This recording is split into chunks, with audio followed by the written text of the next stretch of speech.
Ito ating hipsit carrier. With hipsit po siya. Bieber yung brand, Japan brand.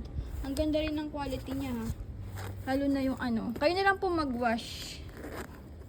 Pwede maglagay ka dyan. Tapos ano siya, plastic siya, hindi siya yung foam. Kaya hindi madaling masira. So ito malambot din. Ganyan yung fabric. Wash nyo na lang po, may packet dyan. Wala pong issue yung mga bucket. I-wash nyo lang po to. Sa likod, meron din siyang support sa hips ng mother. Sa side, meron din pocket. Ayan yung details, oh. Ayan. Wala pong issue sa mga lock. Detachable din. Kung ayaw nyo ng naka-carrier siya, hipsit lang, pwede naman. Oh. Detachable po yan. Depende po sa gusto nyong use. Ayan, ito may, ano lang, may zipper lang dyan. Ayan. Tanggalin nyo lang po yan para pwede na siyang hipsit. Okay? So, ayan po yung details. Wash nyo lang po, ha?